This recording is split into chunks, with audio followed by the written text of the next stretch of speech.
Grandma has kicked my unemployed butt out of the house, and what started with doing a bunch of odd jobs to make her proud quickly turned into delivering pizzas to evil aliens, getting shrunk inside an evil science lab, fighting an evil robot uprising, conquering the dream realm, going to space, making a car made of jelly, reverse robbing a bank, getting stranded on the moon, feeding a sewer monster, punching hurricanes, and oh my gosh, how is there so much to do in this game? And no better way to start my journey to get every achievement than my very first job, jelly delivery. This job is to collect some jelly from the mall. Well, can I drive this? All right, away we go. Whee! I'm a little wobbly man at the Wobbly Mall. What the flip is that? Is that as a dog in this world? Oh, it might just be a ball, honestly. I don't know why that scared me so much. I head over to the supermarket, grab this jelly that I guess didn't feel like it needed to be put in the fridge or anything, and then throw it in the back of this car. Yes, in Wobbly life, not only can you steal whatever car you want, it's actively encouraged. It's only a matter of time before some YouTuber comes here and makes an incredibly insensitive video. I can use this button here on the side to open up my trunk and slam the jelly, and drive it back over to Jellyman. Here's your warm jelly that's undoubtedly covered in disgusting fuzz from the backseat of my car, Jellyman. But that doesn't seem to bother him none, as he gives me 40 whole bucks and this sick jelly outfit for it. But even though Granny told us to do job, and we did job, that still doesn't satisfy her. Go outside and do some work. Oh, shut up, Granny, I'm tired. I delivered some jelly today. Cut me some slack. What'd you do? You just sat around and bossed me around, collecting your social security checks? You know what? Yeah, good luck getting through that now, geezer. So I need to go out and find another job. I mean, we were gonna need tons of money if we wanted to do things like buy a house, buy a car, buy a pet. Do you need help? Oh, I stole an ice cream truck. Where is jobs? And while I don't find a job, I do talk to this lady who tasked me with finding a clown for her kid's birthday party. So I'll need to be on the lookout for one of those. Where could I find a clown? Probably at your mom's house, bro. Oh, the post office. Post office must have job. Deliver post. Jump into the paper gun. I'm sorry, the paper gun? To deliver newspapers in this town, we're gonna need to get strapped up in the paper gun and blast them right onto the porches of our lovely neighbors. A job that seems much harder once I realize that our driver is not slowing down for nothing. Are we gonna go back over that way? There was a lot of houses. Where are you driving? What kind of route is this? There's no time for stopping. You gotta send them right to the doorstep. Despite my initial fumbling, I do manage to get back on track, delivering 20 newspapers. But because I missed 5 houses, I've gotten my very first job failure. And if I wanted to make Grandma proud and more importantly get the achievement, I was gonna need to have a perfect newspaper run. To do that, I was gonna have to master my timings and arch the perfect newspaper shots. The key is to shoot earlier than you think, as the newspapers have a bit of delay launching out of the paper gun. It would take me a few attempts, but finally... No, don't miss that one! Come on! Nice shot! Okay, we just need one more. We just need this one. Come on, we just need that one! Yes! I did 25 out of 25. I'm the greatest to ever do it. With all those newspapers delivered, I've now got $250, burning a hole in my pocket. So that meant it was time to immediately burn it all on an outfit. And the possibilities are endless. You could be a ship captain, a Viking, a doctor, a shark, a mushroom, anything your heart desires.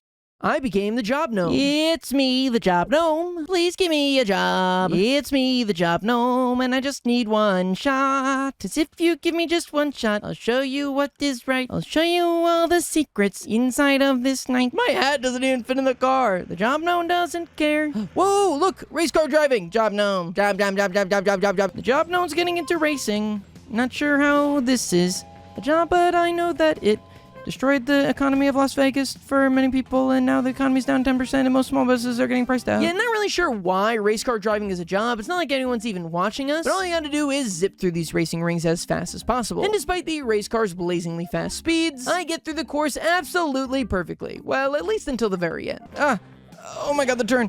Come on. Oh, no, come on, don't. I almost bungled that at the very end.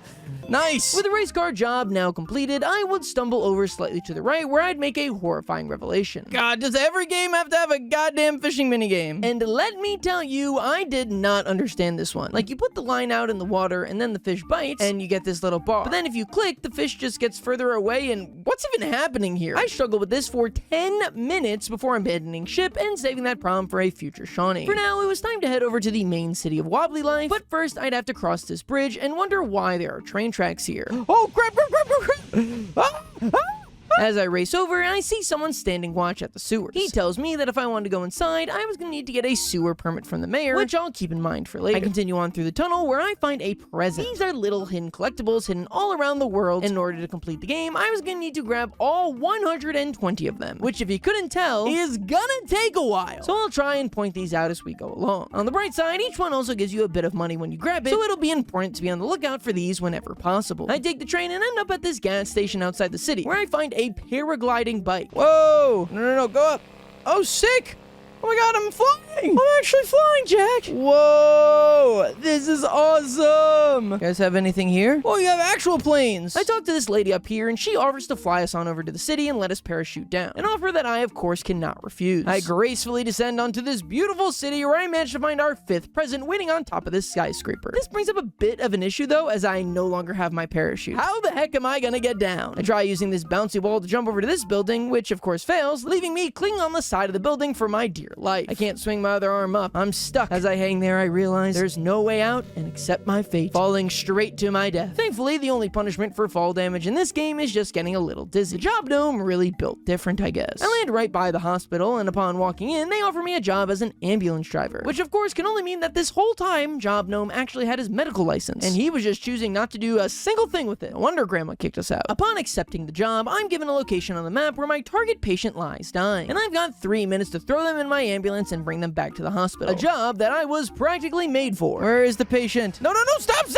All right, that is gonna slightly complicate this process. I died, I think. Right, well, I don't have my ambulance anymore. This is being compromised! This vehicle's being compromised! We need to go save somebody's life! Come on! We can just throw him in the hatchback, that's fine. We'll get the job done. Here, we got you. Don't worry, we'll save you. Get in the back. All right, perfect. We'll get you home, buddy. All right, back to the... Oh, no, you fell out. All right, let's get back in. All right, come on, bud. All right, perfect. All right, we gotta go back to the hospital. Oh, nope, you fell out. Okay, I'm gonna have to carry him. All right, let's go. We got this. I'll do anything to save a life. Move out of the way. I've got a patient. Oh, I'll throw him in the delivery truck. Perfect. All right, this is gonna be really hard in 5 seconds, I will say. All right, come on. We gotta get back. The patient's dying back here. Come on. What? Job failed. Wait. So what does that mean? The guy just dies? He's still back there? Oh no, he's gone. Oh my god, he died. Whoops. Oh, that's gonna weigh heavy on my conscience. I make my way back to the hospital, and this time I'm sure I'll save this person. Oh god, I crashed the ambulance. Is there no like actual place I can drive this car? Okay, I guess I'm just gonna have to drive it on the railroad tracks. Okay. Oh shoot. Okay. But I'll drive on the side of a cliff to save even just one life. Oh, I think I'm kind of stuck now. Oh, and he fell. Come on. Okay. Yes. Just okay. No, the train passed. You're fine. He might honestly be in worse shape than he was when I picked him up. It's fine. Okay. Did the doors to my thing fall off? All right. Well, this is looking like another wash. Another one guilty on the conscience. I didn't know how to get out of there, bro. I'm just gonna get the next one, so you just stay there. We don't have a 100% success rate, if I'm being honest. Honestly, we might have 100% failure rate at the way we're going. Yeah, in case you hadn't already realized, I am not very good at the driving in this game. Not to mention, after just a few bumps, your doors go flying off, making this mission impossible. And as much as I'd love to tell you that those 2 deaths inspired me to overcome and become the best dang ambulance driver in this wobbly reality, this was sadly not the case. But it seems that it wasn't just me who didn't know how to drive a car here. Yeah, I know, it's unconventional. What the hell? That was even my... Can't you see I'm trying to save somebody's life here? What's your problem, you dumb taxi? What's your problem, man? Stop ramming me! What is your problem? Can't you see I'm saving somebody's life? What?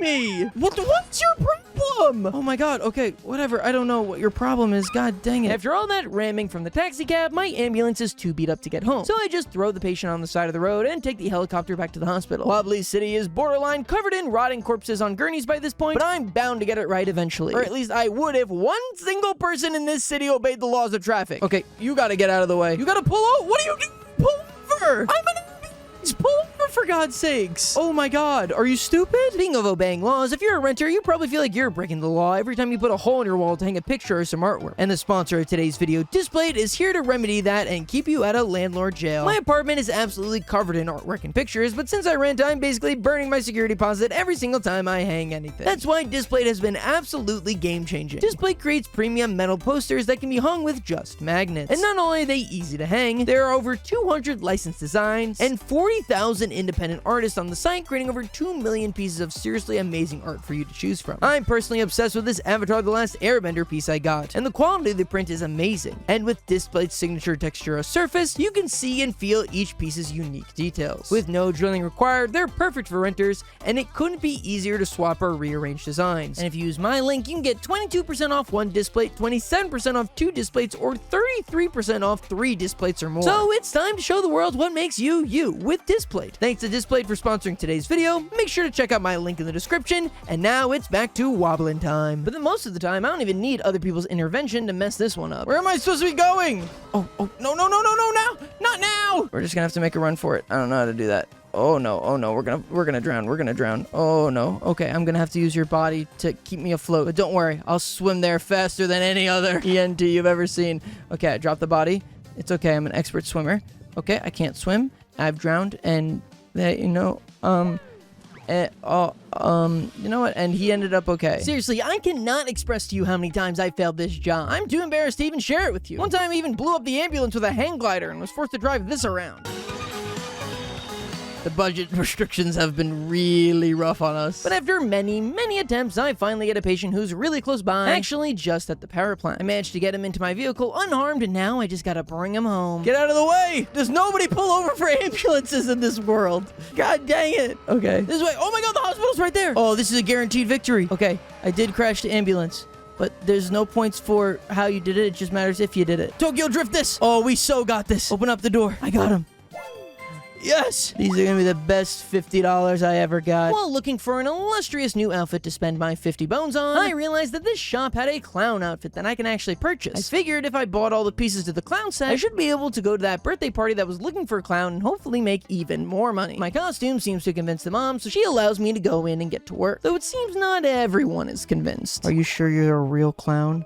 I peed on him. He was onto me. I had to pee on him. Do a balloon animal. There's a few things you can do around the living room. Like press this button to make balloon animals, fart on the whoopee cushion, play with the piñata, and then, okay, can I leave now? Where's my money? I figure I need to listen to the kids and do whatever they ask of me. But they just keep asking for balloon animals over and over and over and over again. I cover the entire room in balloon animals, but they still beg for more. Is there no way to satisfy you? My fingers have nearly fallen off from tying these stupid things, but there's still no satisfying their gluttonal rage for more balloon animals. Turns out, once you make one, you're completely fine. Wish I knew that like 10 minutes ago. There's a couple more tasks I need to complete, like pieing this dad in the face, who definitely deserved it for trying to expose me, and breaking open the piñata. This completes the job and gives me the pie in the face hat. But we're not done here yet. You see, this mom is guarding the stairs, but if we take out the battery over here, it'll turn off all the lights in the house. She'll wander over and try and put it back in, giving us the perfect opportunity to sneak upstairs. This lets me grab a present, and not just that, as this is our first present that actually gives a secondary prize as well. This one gives us access to summon a car whenever we see a phone booth, but not just any car. Oh my god, this is sick. I got a clown car. Oh, I'm never driving anything else ever again. Next up on our citywide career fair is pizza delivery. This is the beginning of a very prevalent trend in Wobbly life, and that's that 50% of all jobs are just get in this car and deliver a thing. But my job right after that couldn't be more different, as now it was time to put on your old mariner's cap and finally conquer fishing. The controls for this in general are just like really weird. To cast the line, you need to hold down right click. Then to throw out your bobber, you need to press left click, while still holding down right click. Then you need to hold onto right click while you wait for a bite, and then when it bites, switch back to left click. Then while reeling in the fish, you just need to hold left click when the fish settles down. The trouble is, I haven't the faintest idea what makes these little fishies settle down. It would not be until much later I would actually understand what the heck I'm supposed to do here. But in the meantime, for now, I just rapidly jerk my mouse all around the screen, like furiously smashing my hand in this thing. And I don't know if that's working, but I convinced myself in my head that it does, so I guess that's what I'm going with. For this job specifically, you need to catch 5 fish and then deliver them back to the fish station, which I'm able to do without a hitch. Being down by the docks reminds me that I still need to get my sewer permit, so I decide to head to the mayor's house. His secretary tells me all I need to do is to pass a quick 5-question quiz about the sewers, which basically comes down to there's poop in the waters and hose in the pipes. Yeah, you challenged me to get a sewer permit? Well, guess what? I got one, and I was never professional the whole time. What are you doing back here again? Oh, I see. You have a sewer permit now. They're really easy to get, dude. You just have to, like, answer 5 really easy questions. You made it seem like I had to go through this whole process, dog. Inside is a worker who tells us that there are 6 broken pipes around the sewer, so we need to take a wrench and go fix them all. I would do it, but I'm on a break. This is why we can't have unions, guys. Now, actually fixing the pipes is easy. You just bang on them as hard as you can with the wrench, and somehow that fixes the hole. I find the first few easily, but as we get deeper into the sewers, things get far more tricky. Was that a tentacle? Ah! What the hell? I was joking. I didn't think he was actually gonna pick me up. What a jerk. Did I die? There's tentacle monsters down here. All right, there are tentacle monsters. There are tentacle monsters. If you see a tentacle, just know that it belongs to a monster. I managed to find all but one of the broken pipes, and you know, this final one really eludes me. And after about 10 minutes of looking, I can tell that I'm not taking it very well. Where am I supposed to go? Where's the pipe, man? Pipe! Yes, I found it! Oh my god, I'm the greatest to ever do it. There's one more! Oh, I thought that was the last one. It takes me, and I wish I was joking, 20 additional minutes after that to find the last pipe. I don't know if it was just because it was hidden really well, or I got lost, or just that everything in the sewers looks the same, but I find that dang pipe. This opens up the door to the final one that the worker asks us to fix. Ah, no, the pipe! I saw it. Did I do it wrong? Where am I going? Where am I going? God, there's all this moss now. The moss is growing. What the flip? This is the best game ever made. There's a frog with the lipstick on. Oh, finally! Oh, Wobbly, I've waited so long for someone to come down here. I am the queen of the sewers. Of course you are. And you must help me. I was gonna say, it felt like a lot of work to get into the sewer just to repair some pipes. And you must help me with an important task. My water taps have all run dry. I need a constant supply of water to keep my tadpoles happy. What? Why? What service are you providing for the city that they need to flow thousands of pounds of water into your backside? I was gonna ask Louis for help, but he's so busy with all that Toskic waste. Who's Louis? So you'll have to do. Take this old sewer's key. Use it to unlock the 4 old sewer grates around the Wobbly Island. But unfortunately for this queen, it would be a while till we took on this task. I mean, one of the locations she asked us to go to, Paradise Island, is somewhere we haven't even been yet. So I'll put this off until much later. But trust me, it'll be way more than worth the wait, as the reward we'll receive from this will be far better than anything else we've gotten so far. And even if it wasn't, I'd be willing to go to the ends of the earth for this one. I mean, she's a frog with lipstick. What could be cooler than that? For now, it was on to our next job, firefighting. And somehow, I was worse at this than I was at the ambulance job, which is saying something. Similar to the hospital, for this one, you need to look at the map and see where the fire is and drive over there. Simple enough, really. Well, maybe for anybody else. Shoot. Recover. It's just that simple. I willed it into existence. I see him! Can I shoot from the car, or do I have to get out? I assume I have to get out of the car, right? How do I shoot? Oh, okay. That works. Dude, why are you rear-ending me? I'm trying to put out this forest fire! Are you joking? Dude, get a grip! After you grab those hoses from the side of the fire truck, you need to put out all 10 fires. And this is easier said than done. Not only are the hoses hyper-realistic in the fact that you have a strict limit from how far they can stretch off the truck, but also you need to actually be hitting the fire in the first place, and that can prove extremely frustrating. But the craziest part is that each fire only gives you $5! Are you joking? I'm stopping a dang forest inferno, and you're only giving me $5 per fire? But the biggest obstacle most of the time isn't even the fires, of course. Get out of the way! I'm trying to put out a forest fire! Oh my god. Do you have any, like... Oh my god, people are so selfish, it's crazy. Get out of here. Okay, oh my god. I end up doing pretty well, but once I actually have to move the truck, things start to get complicated as I can just barely not reach the last fires and fail the mission. Which of course means, oh my god, the whole city is burning down. Oh, the humanity. After a several years long reconstruction plan, the fires have all been put out and it's time to try my hand at firefighting again. Something I realized though this time around is if I start the job and the fire is just too far away, or maybe in the middle of a bunch of obstacles that it'd be hard to maneuver the truck around, you can always just immediately quit the job and start again until you get a location you like. And for me, that preferred location was definitely the beach. Is this the beach? Perfect. Oh my god, I've got the perfect strategy. Yes, I'm right here. Wait, this isn't all of them. Oh shoot. Oh god, this is only half of them. Oh shoot. Okay, let's just do this.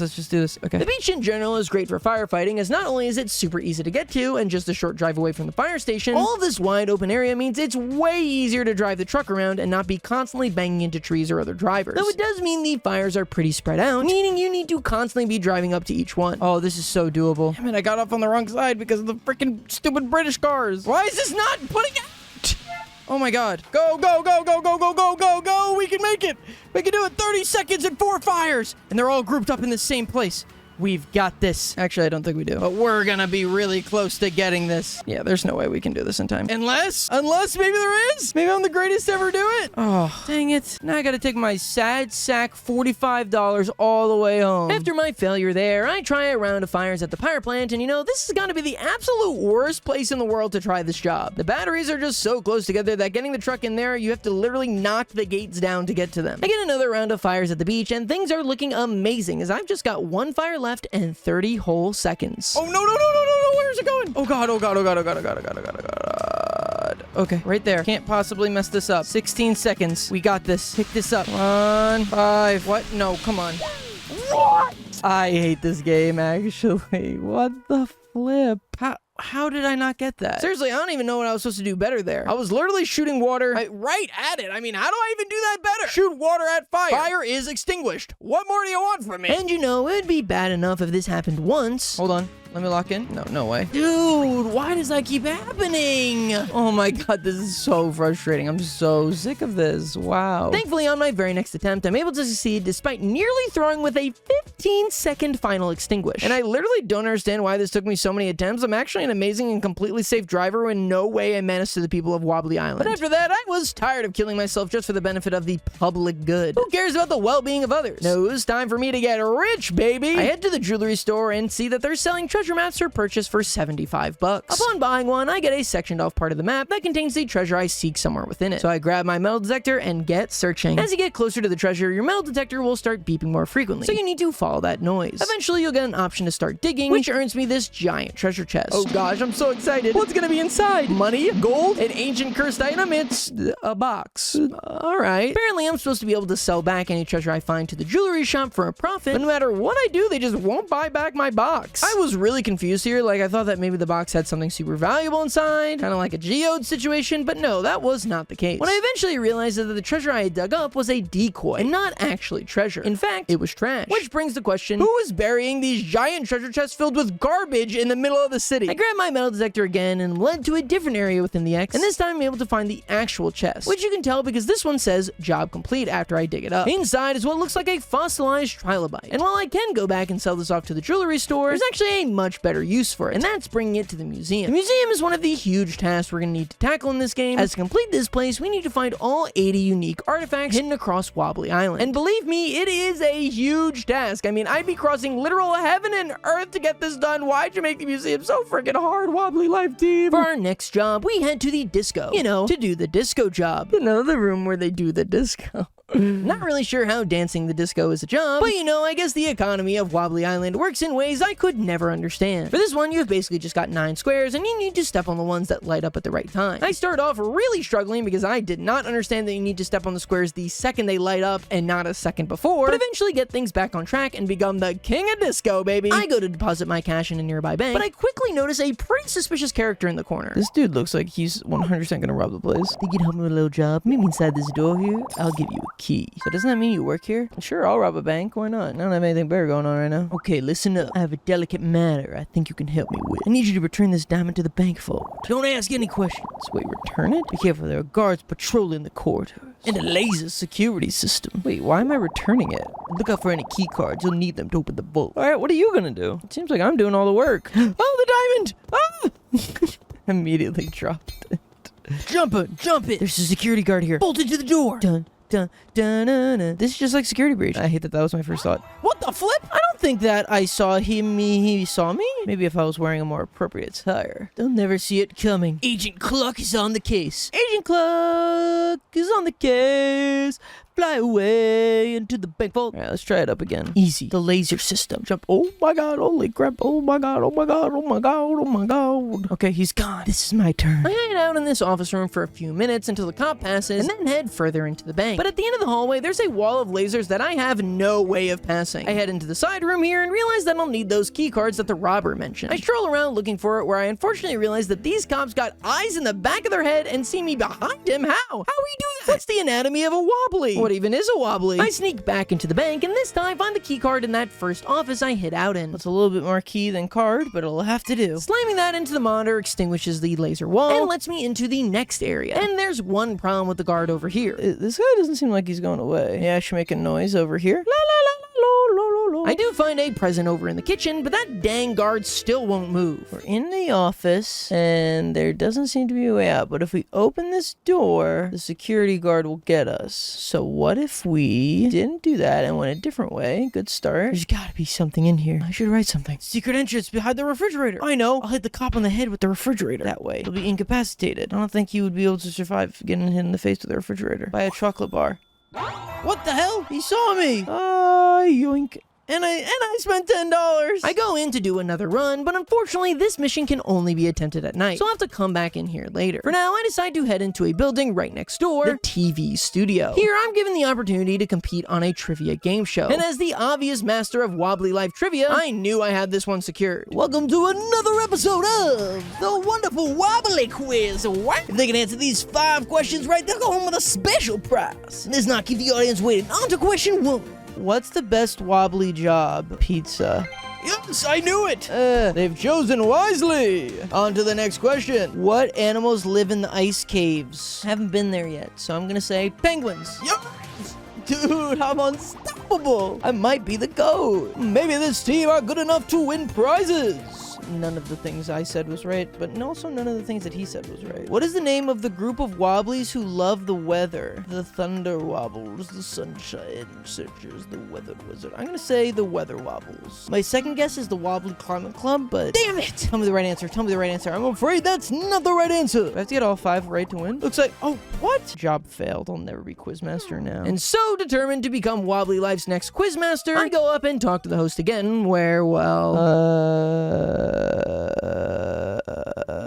oh, my game crashed. Well, alright then. Well, that was weird. Let me just try that again, and my computer crashed again. Yes, apparently the Quizmaster game has a habit of just absolutely nuking some computers into oblivion. So I'll have to come back here later and hope that that issue has somehow resolved itself. I guess I'm on to flippin' patties. To conquer the burger job, you'll get a series of 5 orders up on this wall here that you need to assemble by throwing them onto the burger machine assembly line, clicking the button, letting the magic burger machine cook it, and then delivering it to the customer. There's a lot to assemble in this minigame, and you only get 1 order at a time. So it's actually pretty hard to get this all done in this short 4-minute time frame they give you. But then I had a pretty insane realization. All burgers have meats and buns. Pretty mind-bending stuff. Using that information, while burgers process through the assembly machine, I can prep the next one, and then just need to wait to see the toppings. With that, I'm easily able to crush through this minigame with a full 60 seconds left. During all that time, it finally became night again, so it was time to reattempt the bank heist. After wandering around for a while, I discovered that I can turn on this copy machine in the office, which distracts the security guard long enough for me to sneak up behind him. This leads us to the final room covered in lasers. But as long as you carefully thread between them, you can finally make it to the vault, where you need an additional key card to enter. Okay, back through the lasers, and I can head behind the front desk where I find our key card. Now all I have to do is, and I immediately trip the laser. Awesome. I make my way all the way back there, insert the key card, and I guess I need a second one. I search everywhere through every single one of the previous areas, and I eventually find it on a table in the kitchen, bring it back again, and can finally finish this job. I put the diamond back. I don't know why I reverse heisted this, but the greatest ever do it. You did it. That's a relief. Okay, I'll explain. I stole the diamond from the bank. Then I felt really guilty and decided I wanted to put it back, but I've been caught stealing before. And if I got caught again, I'd be in real trouble. So I got you to put it back instead. And a great job you did too. Take this as a reward. Thanks to the Wobbly. If only our friend had realized that all money in a bank is insured. So it actually would have made no difference either way. But you know, you gotta applaud him for his bravery at the very least. For a job well done, he gives us the exclusive vault hat. Bank vault head, bank vault head. I'm so glad I got the bank vault head. I'm Dr. Bank Vault. And don't you forget it. I knock out the taxi minigame real quick, which is just another driving minigame. And for some reason gives you like significantly less money than any other job in the game. I guess tipping culture hasn't quite erupted in Wobbly Island the way they're expecting. Then I tackle the main island's race car job, and the only reason I'm even including another driving job is because I swear to God, the theme in this minigame sounds exactly like a Mario Kart song, and I can just not put my finger on it, so I'm using my audience here to solve this.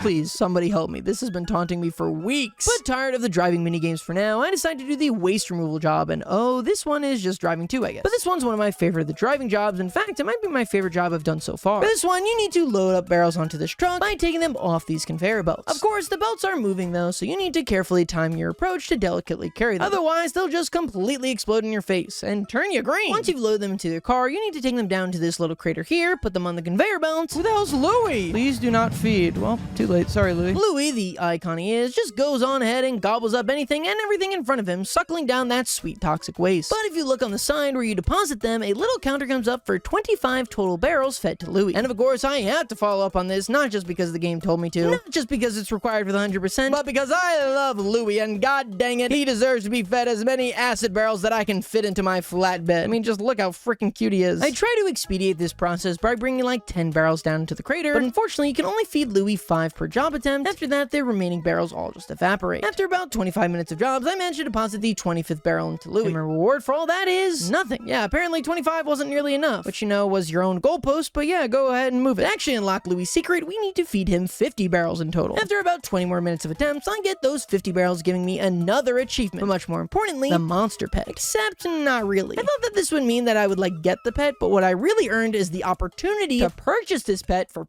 $1,500. Well, I guess this was all all a waste of time then. Instead, I decided to put my money towards something else, and that's getting a house, as having your own is really helpful. But we're still 300 bones off, so I decided to earn that money. We were headed over to the farm. Yeah! For our first task, we need to harvest the available crop. The instructions just tell you to drive over the crops and then deliver them. But I quickly realized that it's really not that simple. Is this what I'm supposed to be doing? This doesn't seem right. Gonna be honest, this feels wrong. As I'm sure you've also realized by now, that was not right, of course. In reality, this is our first vehicle that's got a secondary function, as you can actually stretch out the harvesting arm here, which will fill up as you drive over each crop, and once you've filled up the bar, a fully formed crop will pop out the other end. What is these broccolis that keep spawning? Am I supposed to like pick those up? I'm running over cabbage and I'm spawning broccoli. Now, my first tip off that this was going to be a difficult job was that they gave you 13 minutes to complete it. That's like 4 times what they gave you to put out actual real world fires. After harvesting all the cabbage, you need to load the broccoli into the back of this truck and deliver it to the supermarket. Only problem is that this is the truck they give you, and this thing is tiny. I mean, I try stuffing it all in there. Just get that one. We just have to drive very slow. No wonder we have 7 minutes to do this. Put that right there, maybe? No. Oh my god, that is far. Okay. God, I already lost a crop. Jesus Christ. Why do you keep falling out? Just get back there. Okay, get in there. Maybe right here. That looks really unstable, but it'll have to do. What the freak? Oh, stink. Oh, jeez.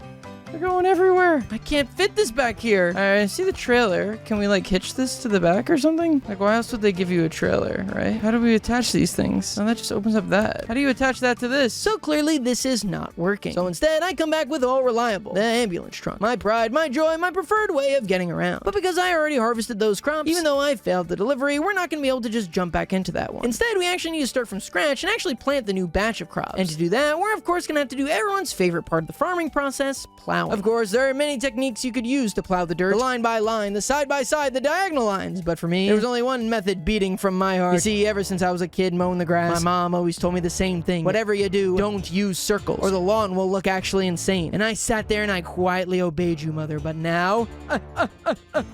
Mother, now you stand powerless in my virtual realm. This is my wobbly life, and I'm the god of it, while you sit an old, retired has-been. This little wobbly runs the world now. So yeah, I use circles. However, for seed planting, I realized that this circle method was incredibly inefficient, and that my mommy was right, so I just went back to doing lines. Now, finally, my crops had grown again, so it was back to harvesting, and this time we're doing green beans, and oh my god, these are the largest beans I've ever seen in my life. Is this how beans are supposed to look? This looks like edamame for Game Theory's Wario. And with this loaded into the ambulance, I have no real fear of losing my crops, since this truck actually had a closed top and back. I guess I have to drive safely. Or wait, I guess I could just use the alarm. Yeah, pull over, pull over. I got my siren on. It is an emergency, a crop emergency. People don't see lima beans at the Kroger, they're gonna flip their crud. We gotta get there right now. Turn on the siren, turn off every road, go through red lights. They don't understand the stakes we're working with here. I make it back to the supermarket and unload all my crops, letting me finally finish out my farmer's arc, giving me 90 bucks for that. Wow, not bad. Our next job I spot on the map, and it's an airplane race, which is actually super fun, as this is by far the fastest vehicle in the game. I mean, you're just zip-zapping around. I'm having the time of my life. Another spectacular victory. Oh my god, it's so fast. This is awesome. Oh god. Oh no, I'm losing control. Oh god.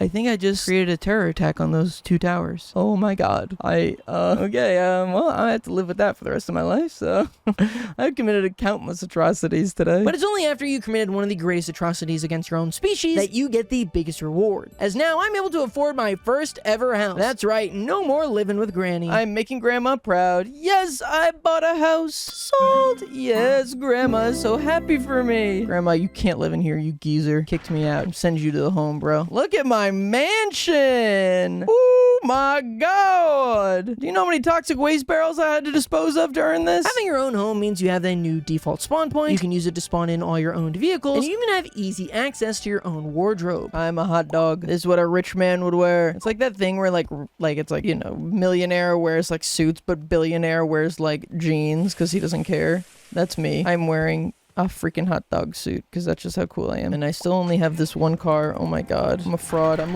living in a mansion, but I drive a clown car and I wear a hot dog suit. And now that I was a wealthy billionaire with a giant home, it was time to do what all people like me did and absolutely obliterate the economy of an underdeveloped nation, doing something needlessly dangerous so that I can feel a little bit of joy in my small stupid life. Of course, what I mean here is that there's a completely new island that we've yet to take even a single step into, and that's of course the Wobbly Jungle. The Wobbly Jungle is a new area with new jobs for us to complete. but perhaps a bit more interesting than that, more hidden secrets for us to discover, like this giant temple. But when I go up to the front entrance, it appears the doors are completely locked off. So we're gonna have to solve this the way US has been solving their problems for generations, and that's using some good old-fashioned bombs. This, surprisingly, actually works, and the door comes crumbling down, permitting us access into the hidden jungle temple. Well, I guess it wasn't really hidden. The temple's like 200 feet tall, but you know, it was secret, kind of. After entering, we start the slow descent down on the spooky elevator. Venturing into a land we know will be filled with countless dangers, unsolved mysteries, and perhaps the most exciting journey we've been on in our little wobbly lives. Kind of feels anticlimactic that I'm in a hot dog costume right now, but I'm exploring the most dangerous temple of my life, but I still gotta entertain in my hot dog costume. Oh my god. Yeah, this place was no joke. The temple wanted anyone who was coming in here to not leave alive. Also, it's got these pots that I really like smashing.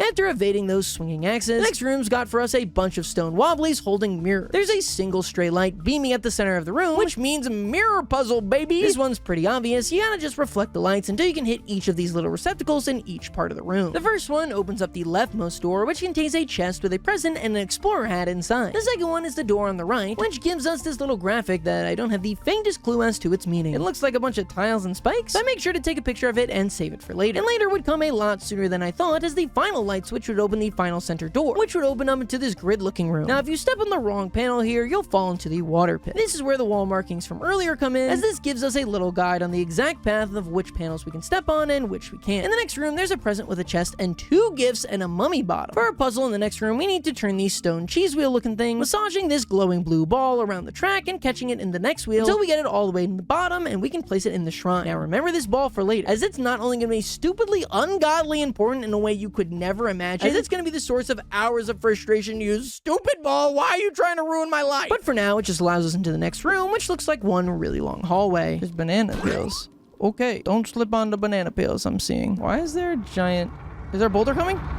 Oh my god! Oh my god, I got by the boulder. Yes, as I learned the hard way there, boulders are barreling down this tunnel, and it's up to you to hop into these little hidey holes and wait for it to pass. While of course watching out for those banana peels, as if you slip on one, you've sealed your own fate. Whoa, that's Louis or whatever. Louis. What does that mean? They're praising Louis? Louis is an ancient god? I thought he was just some freak who lived in the sewers. Okay, I guess he's actually important to the lore of this game. This game has lore? Pizza brings UFOs. Okay, I guess I'll have to keep that in mind. One other visual that I keep seeing are depictions of the jungle crown looking thing that seems to give you some sort of ancient power, so I am quite interested in that. The boulder hallway flows into this central room with a lot of different offshoot doors from it where I can snag a ton of extra goodies. The chest gives some amount of presents, and then a piece of either the explorer set or the mummy set. I also find a giant shrine to that jungle crown, so I'll need to come back for that later. My final discovery is inside one of these pots, and upon splitting it open, I find a brown bomb, which I can tell from the yellow glow is an artifact. I mean, if I wanted to donate this little discovery, I was gonna have to carry him all the way through the rest of the temple. And obviously if I die, I would lose the bomb too, meaning the stakes could not be higher for the rest of this temple. Thankfully, the final room's puzzle could not be simpler, as it's just a simple game of Simon, which, like, is that too old of a reference? Do people know what Simon is? Do I need to call this like a Sam Says-like for the kids to get it? After repeating all the symbols back, it opens up a bridge that I can take across to the temple's final room. And my grand prize from completing all this is, like, 6 presents. I mean, that's nice, I guess, but you'd think if you're doing all this work, maybe you'd get, like, a special car? I don't know, the whole temple's based off Indiana Jones. Maybe they could give me a shirt that, like, lets me use a whip, or lets me look really bored in press interviews. We take the elevator out of the temple, but our work here isn't done yet, as we've now got to get this bomb all the way back to the main island. There's this RV conveniently parked outside the temple, so I can go ahead and throw my ancient bomb in the toilet for safekeeping. And let me tell you, I know a thing or two about unleashing an explosion in the toilet. But seriously, I have chronic IBS. What's funny about that? I drive the RV all the way back to the dock, and now comes the tricky part, because our options here for boats are not the greatest and could easily lead to our bomb just flinging into the water. I'm really afraid of actually letting go of the artifact, which means I wouldn't be able to pilot the boat. Instead, I just tried like walking into the boat because that like kind of pushes it. I don't know how this is working, but it seems to be. It seems to be working, and I'm not going to question it. I can't lose this bomb. I'm holding onto it with every fiber of my being. Once we get across the water, we're home free, and it's going to be way easier. Okay, I think we're chilling. Okay, we're chilling. Nice. Woo! Sick. All right, now I just gotta get this thing all the way to the museum. Now that I'm here, I can throw this in the back of the car and drive her straight to the museum for donation. But I wasn't nearly satisfied with my exploration of the jungle island, so I steal a police helicopter and fly back over there. I find a village that proves rather uneventful, but then while driving around... What's this? Whoa! Oh no! Okay. Wait, is this the jungle temple? The hell is this place? The frick Frogger? But turns out I was not very good at Frogger. Oh, I drowned. How are you supposed to make that jump? Unless you can jump on the Crocs. It's the only thing I can think of like this. I'm the greatest ever...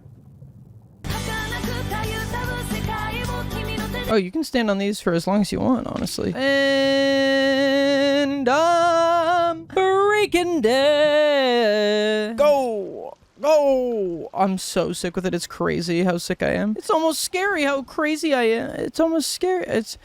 Yeah, I'm good at this game. Upon finally making it across, I come across a group of 2 archaeological researchers, one of whom is wearing some interesting attire. Oh, I want that crown! That's the crown I need! Give me that! Didn't expect to see anyone else down here. Be careful, this place is dangerous. What about you? I want your crown. Give me your crown. I need that crown. Well, it seems like he won't be giving up his crown for now, so we'll have to come back here later. But there are tons of chests for us to crack open, giving us some much needed presents, cash, and most importantly, this sick frog hat. Let's go. I also managed to find the holy grail item inside of another pot, so it's time to make another journey back to the museum. This cave was a bit deeper into the island though, so it takes me a lot longer to drive all the way back to those boats again. And once again, not wanting to let go of the artifact, I try my boat pushing method again. Really can't be falling in the water here. You know what? I'm just gonna... This works. No, no, no, no, no, no, no, no, no, no, no, no. Okay, that was really close. Where did the grail go? What? Where'd it go? Oh shoot, where'd it go? It despawned in my hands. What the flip? Powered Xbox controller. To this day, I haven't the faintest idea why this even happened. I mean, it actually despawned in my hands. The only thing I can think of is that I just took too long and I went past the spawn timer. But like, this would never ever happen in the game again, so I seriously have no clue why I lost that. Which is a shame too, because that artifact is actually pretty difficult to find, being just a random chance to fall out of these pots. I keep exploring around the jungle and find this waterfall, which I of course go behind, and lo and behold, secret tunnel. Further inside, I find a bunch of stone statues who seem to be pointing. You can only slide them in the direction they're pointing, making this a little sliding puzzle to free our straight shooter stone Wobbly back here. Once you slot them into place, the door to the next room opens on up. Here, we've got a maze where you need to slide the orb through to reach the exit. This is definitely my least favorite one we've done so far, as you need to move the orb through by physically standing on the maze and moving it around. This is very frustrating, as you might imagine, because the maze requires incredibly precise movements to make it through the little spaces in the walls. And this game isn't called freaking tight control scheme like. Your character just wobbles all over the place, which actually makes getting the orb where you want to go at the right time so frustrating. You'll have the orb like right where you want to go, and then immediately move it down so it can go down through the opening, but instead it just keeps on going to the path it was already on, and you need to re-maneuver it all the way back over again. This gives me the green orb, which you may have realized by the fact that there's both a blue and green orb means we're gonna have to come back here later and unfortunately do this puzzle again. For now though, the orb opens the way to this cavern, which gives us the devil costume, which why does this guy look like this? Why is he shirtless with just an amulet? He doesn't look like a devil, he looks like a guy who responded to your girl's Instagram story with a has-been hotel gif and seeing you at the Ren Fair tomorrow, queen. Further into the island, we find another explorer who tells us that in order to help with his research, we're gonna need to find 4 scrolls spread across the island, which should open up this door here. This is another project we're gonna need to put a pin in, but we will come back for this much later. Close by, there's some sort of ancient sign that tells me when it rains, I'll be able to unlock some sort of special, powerful relic here, and conveniently enough, it's raining right now. If I take the boat over to the center island, there's a glowing sword lying here. This is actually not an artifact, and instead needs to be taken to a cave far, far away on the backside of the mountain island. This one's too long of a journey to rely on my boat pushing method, so I hop into one and just pray that the sword doesn't fling out. And you know, it actually doesn't. In fact, I managed to get all the way over to the cave with the sword, so now all I gotta do is get out and bring the sword into the cave. Where'd it go? Where'd it go? Oh my god, are you joking? It fell out? Are you freaking kidding me? Do you freaking know how far I drove this thing? Oh my god. Well, just another task for me to complete later, I guess. After that embarrassing fall into the ocean, I realized that one of the major things that was causing me so many problems was my lack of mobility. I ran into near constant problems when trying to jump or trying to maneuver around Wobbly Island. And as such, I need something to assist with this. After looking it up, there's actually a piece of clothing that you can get quite easily. In order to unlock it, you need to go to the pizza delivery job and start it right at midnight. Then when you go outside, instead of your delivery location being on the house like usual, there's a UFO. I knew they liked pizza. Here, take your pizza. Take it. Take the pizza. Look, I've got the pizza for you. Where are you guys going? Oh, they went far. Come on, I've got the pizza. Follow that UFO. The aliens will move around the map, and every time you get close to them, they'll move again, so you need to continue tracking them down. They're trying to get a free slice. They know about the 30 minutes or less rule. No. God dang it, you're not getting a freaking free slice out of me, you alien scum. Move out of the way. Those aliens need their pizza or they're gonna win the technological revolution or something. I'm not quite certain what's gonna happen, but it's not gonna be good. It turns out that they weren't trying to run from us. Instead, guide us all the way back to the top of the mountain. There, they can use their tractor beam and suck up the pizza. Completing this gives me a special costume called the alien outfit. And unlike all the other outfits we've gotten so far, this one's more than just cosmetic. The shirt here unlocks for you an actual real working jetpack that lets you fly short distances. As helpful as this might seem at first, it is triple whatever you think. This is an absolute game changer for the entire playthrough. playthrough. Being able to have a little float to make it too extra hard to reach platforms, or being able to slow your fall to avoid getting spun out and dropping an important item is just so ungodly useful that I'll basically be using this for the entire rest of the game. And nowhere is it more useful than our next big destination, Wobbly Space. Yes, seriously. In the 1.0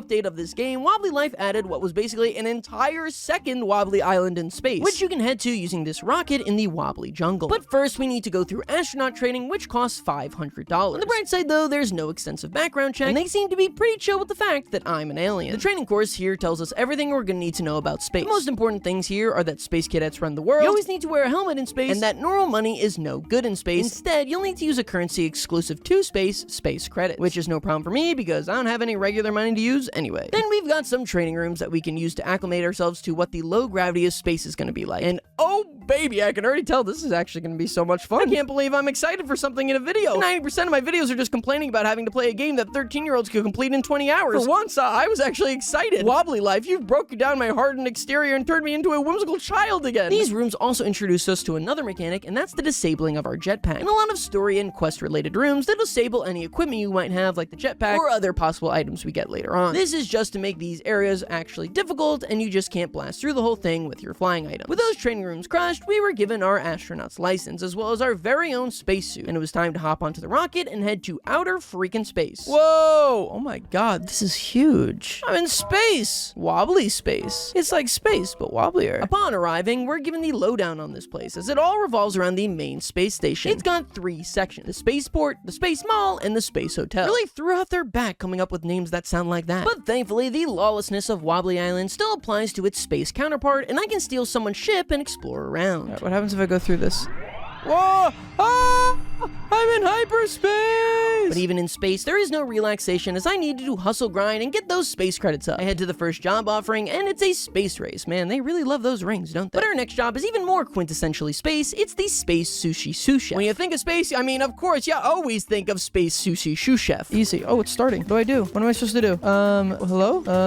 This job works a little differently than the other food jobs we're used to. Typically for Wobbly Life food jobs, the waiter brings you orders, and it's your job to assemble them. But here in space, the shrine to Sam Altman has already been constructed, and their AIs have already taken our jobs. Instead, now you need to go up to people to take their orders, and then just click the matching button back here, and this robot will make the order. Also, I don't know why this place is called a sushi restaurant when the food options are pizza, spaghetti, and pancakes. Besides this, the job is pretty standard, just running out the items to whatever table ordered them, and watching out, I guess, for eggs that people are flying onto the ground. I finish out the job and grab myself the hibachi chef outfit. I explore around space a bit more and find this abandoned ship floating out there. I try exploring around, but it seems like every door I find is locked up. And even worse than that, my exploration leads me to slipping off the ship and free falling back down to Earth in a fiery inferno. So I will never be coming back here. On the next island over, there's a woman waiting there who is trying to build the world's fastest spaceship. This immediately piques my interest because I know we're going to be spending a lot of time in space. So having access to a really fast ship could be super handy. Though I guess she never said we'd be able to use the ship, but you know, I'm just kind of praying. She asks us to bring blueprints over to the Space Mall cargo bay to 3D print a special part that she needs. You do need to actually physically carry the blueprints there, but thankfully there's a cargo ship parked nearby that I can jack. This one's actually really cool as the cargo hold connects to the flight controls, so you can just walk straight into the flight room and not have to worry about your ship somehow flying off into the sun. I make it through the mall and into the cargo hold where I can give blueprints to this fabricating man. But first I need to find him some old shiny junk to actually put into said fabricator. And this part just like really eluded me. I look around this entire freaking junk pile and like, am I blind? I see no shiny junk. This literally all just looks completely identical to me. I mean, eventually I do find a piece, but like even looking directly at it, this still doesn't look shiny to me. Like, am I insane? This looks like every other piece here. I find the first 2 pieces somewhat quickly, but the final 2 actually take me 10 minutes each to find. Am I insane? Do other people struggle with this mission? Am I the only person ever to play this game and everyone else's exposure to it is just on their nephew's iPad or a Think Noodles video? I give the part back to the robot engineer and she tells me that the last thing she needs is to cover the entire ship in grease, as that is guaranteed to make the ship faster. You know, I don't try to understand the motivations of Wobbly kind. I head back over to the space diner and talk to that scab robot chef, and he tells me that they just threw out all their grease, but if I check behind the diner, I can have whatever I want. But when I find the puddle, I realize I've actually got no way of transporting it. While looking for a solution to that problem, I realize that you don't actually need to wear the full spacesuit in space, just the helmet, meaning that I can instead re-equip my jetpack, which makes getting around space way easier. Because of the lowered gravity, the cooldown of the jetpack usually resets while you're still in air, allowing you to keep on flying higher. Anyway, I find a bucket back behind the store, scoop up the grease, and take it back to the rocket lady. And dear lord, this thing is fast, like, oh my god, maybe too fast, this is insane. I decide to take a break from all that helping people and decide to help myself instead. So it's time for me to enroll in the Space Cadet program. And even though I've got no qualifications qualifications, no resume, not even a particularly firm motivation to be hired by these guys, I do like Mom always said and go up to the president of the organization, Captain Aurora, and introduce myself with a cold handshake. You know, maybe these boomers were kind of cooking, because even though they said they're not hiring, she says I can have the honor of delivering the head of the mining base his lunch. Well, everyone starts somewhere, so I throw it in a truck and fly on over to the mining plant. I hand it over to the guy named Cadet Brown, and he immediately scarfs it down, doesn't say thank you, and demands I go get him a milkshake from the nearby mine canteen. I go down there, they'll ask me about their wages again. Here's the money for it. Oh, wow, thank you.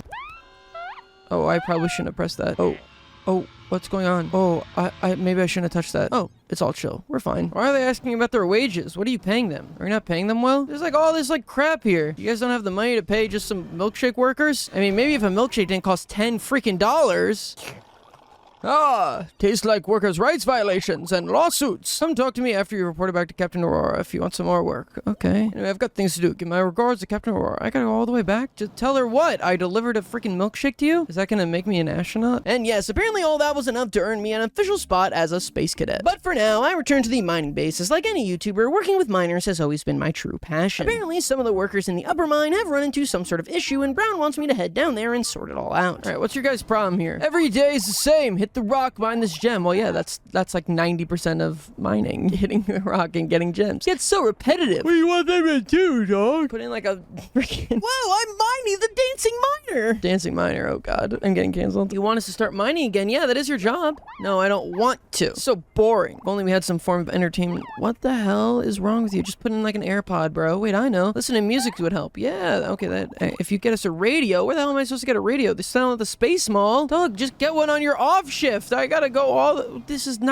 is a little under my pay grade, I think. I own a house in the hills. Now I'm doing, like, intern work. And so I head all the way back to the Space Mall. But while I'm here, I figured I'd take on a short job as a ship mechanic. This is actually one of my favorite jobs we've done so far. You kind of just, like, fly around, taking off broken pieces of the ship, slapping the new ones on, cleaning it off. You get it. It's not super complex, but I don't know, it's fun, alright? I'm joy-maxing, just leave me be. I snag myself the Wrench Wizard achievement for finishing up that job, grab a stereo from the electronics store, and bring it back to the miners. This satisfies them, and they get back to work. You know, maybe the mining boss was right to not give them raises. Speaking of that mining boss, he tells me that there are rumors that there's a new undiscovered ore type deep in the mines. And if we take one of his special drills, we should be able to grab it and bring it back to him. The mine he's talking about is one that you can only access once you start up the asteroid mining job. I decided to go in the first time just to get a lay of the land and actually understand this job. Basically, you go around with a little pickaxe, finding ore nodes and breaking them. Then you grab these little ore pieces that pop out and bring them over to the jet stream here. Different pieces of ore give you different values. This is by far one of the most profitable jobs in the game. Even without the knowledge of which ore was good and which was bad, I still managed to secure 92 space credits, which, you know, for just 4 minutes of work is not bad at all. On my next attempt, I tackle the mission at hand, which means taking my space drill into this corner back here. You need to drill through this rock and then fly back through the dark tunnel, where I was very thankful to have my jetpack. I grab the rock and bring it to Cadet Brown, who is so thankful for it. He gives me an outfit that lets me spawn a drill on command, which is not super helpful compared to the other ones I get here, but nevertheless still cool. Next up, there's another quest line we need to work through for an achievement, and that's the Space Botany quest. This entire quest line revolves around you taking a bunch of classes and like learning about space plants. I don't know, man. This one was honestly super boring, and the reward for it was a cactus suit. Sure,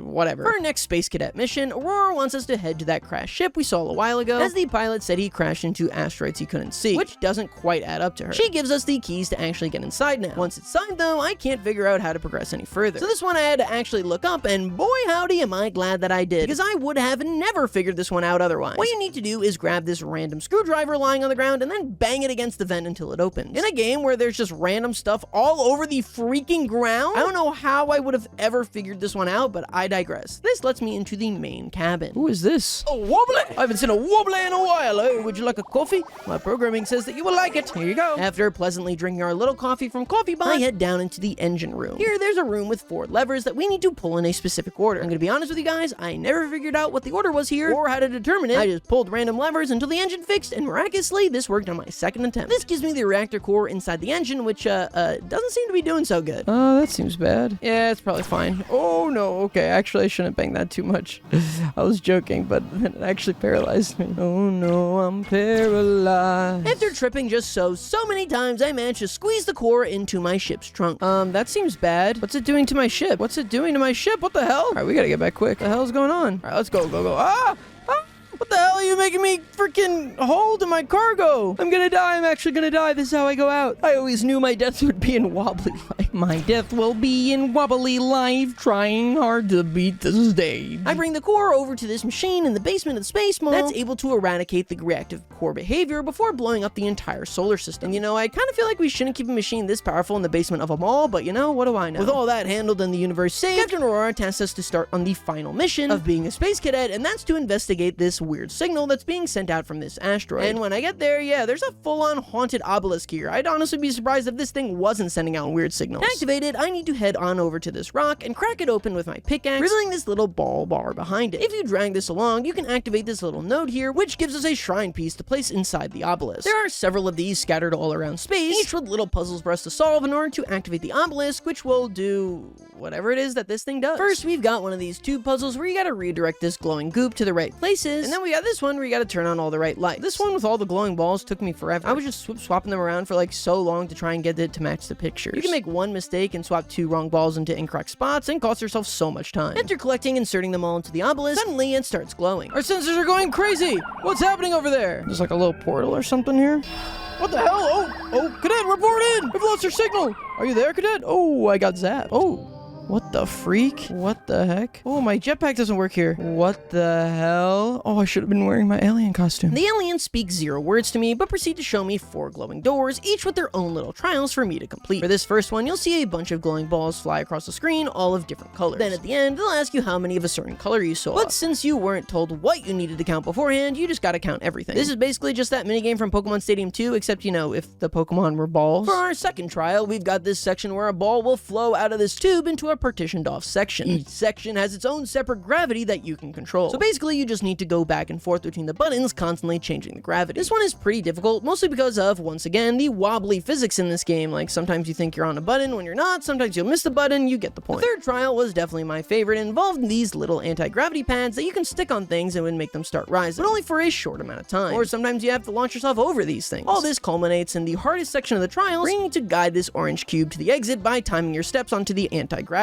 button, but not letting the cube touch the red sections. It's really tough to honestly know the exact frequency of these pushes that you need to have on this button and like time it out with when the effects is gonna wear off. This is no joke, and it took me about 40 minutes, but I do eventually manage to make it through and head on over to the final trial. This one's just a combination of the second and third trial, with you having to guide this ball at the right time using the anti-gravity pistons. And for our reward, the aliens give us a new space suit. This one with the ability to freely dispense an anti-gravity piston. And as cool as this is, it's unfortunately just not really as broadly useful as the jetpack, so back into the closet you go. On the bright side, this helmet they gave me is like one of the coolest looking in the entire game and can be worn in space, so you know, thanks alien. Additionally, Aurora gives us a swell pat on the back and job well done for completing every single Space Cadet mission, which snags us the achievement. And speaking of achievements, we can grab another one by going down to the Space Hotel and doing the Space Disco job. How is this different than regular disco? Well, it's in space, obviously. Next up, we've got the Asteroid Defense job. For this one, you sit in a cannon and need to protect the base from incoming asteroids by annihilating them with a gun. The asteroids honestly come at you extremely quickly, so by the end, you're just rapidly spinning around shooting everything you can. I'm only able to beat this with a single piece of health remaining, but still walk out of there with like 50 bucks. I defended this entire base from a whole field of asteroids, saving hundreds of thousands of lives, and that's all I get? Dancing at the Space Disco gave me 40. Next on our list of jobs, we've got Space Rescue, and this one's pretty involved and honestly really confused me at first. Though making me confused isn't exactly an accomplishment, I struggled to read basic English, which is my first and only language. You need to head in, save the entire crew and the ship from a crash landing. You need to put out all the fires on board, bring all the crew members over to your ship, and then restore the power. I do love when you restore the crew members, you just freaking pick them up like they're any other object in the game. Just like, look at the way I'm manhandling this guy. Also, you get this sick suit for putting out fires, and if you fire your arms down, it lets you float a little bit. And you know, in hindsight, it would have made that firefighting job like 700 times easier, but oh well. After you do all your other tasks, you need to undock the ship and escape before time is up, and boom, ship saved, or people saved, or I don't know, something was saved. Next up, we need to head into a secret area by flying towards this weird rock, as behind it is a black hole that teleports us to an entirely separate section of space. If you head towards the crystal, you can actually head inside and our jetpack turns off, so you know what that means. This is gonna be a long section. We're thrown into an actual pretty difficult parkour section across these crystal fragments, and with no jetpack to propel me, it's revealed that I'm actually abhorrent at platformers. You also gotta make sure to not get close to any of these cacti, as they'll shoot you straight off the cliff. In the next section,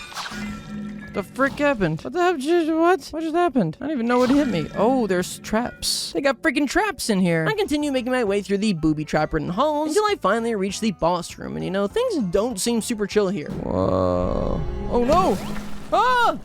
What the heck's going on? Oh, what did I do wrong? It takes me quite a long time to realize this, but basically this game is just a really long game of red light, green light. Then at the very end, you reach the crystal's heart, which you can throw these berries that make it sleep at it in order to finally let the crystal rest from the corruption of these vines. I literally just made that up because this part isn't explained at all, but honestly, it sounded like it could work. For completing this, we earned the crystal ship and its matching achievement. Unfortunately, the crystal ship is absolute buns despite how cool it looks. When you boost, you do this like little split second fast forward, which means in reality, this ship just doesn't have a boost at all. That means it's actually so slow to use, it's painful, and no one in their right mind should ever use it unless maybe it's really good and I don't understand some key mechanic about it, and I'm gonna get a million comments about this. Next up, it was time to tackle one of the largest quest lines in this area, and that's the Space Detective quest. These are all involving space resident Biff, who can't seem to find his glasses. He has us search for them in the office, at the Lost and Found, and eventually a room at the space hotel that he was investigating. Here we're able to find his glasses, as well as a diary that our Wobbly for some reason decides to steal. Luckily for us, this diary is incredibly important for a case that Biff will explain to us later. For now, he gives us our first actual case, and it's to go help some mall manager who seems to be having trouble with robots. I head down to the mall manager and talk to her and two different robots. You are not a real robot, imposter. No, I am a robot. It is you that is a Wobbly. You must be from the detective agency. I'm glad you're here. These robots have been behaving really weird. They keep accusing each other of being a Wobbly. It's stopping them from doing their work. What madness? Go on and sort them out. I tried questioning the robots, but both are convinced that they are the robot and the other is Wobbly. Confused, the manager suggests I head over to the robot factory and ask them why our robots could be acting like this. Work robots have very simple intelligence models, so you can be sure that the robot isn't misleading you. This makes you think one of the robots is in fact a Wobbly. You should try asking them something that only a Wobbly would answer. There are certain things that a robot can't know. For example, robots cannot touch, smell, or taste things. You need to think of questions about this stuff. Then hope the Wobbly makes a mistake when answering. Then you know which one's which. Now, with the knowledge that there actually is an imposter among us, I go back and question the bots. Do you guys smell burning? I cannot answer your question. Perhaps my robot circuits are running hot. What's your favorite food? Pizza. Oh no!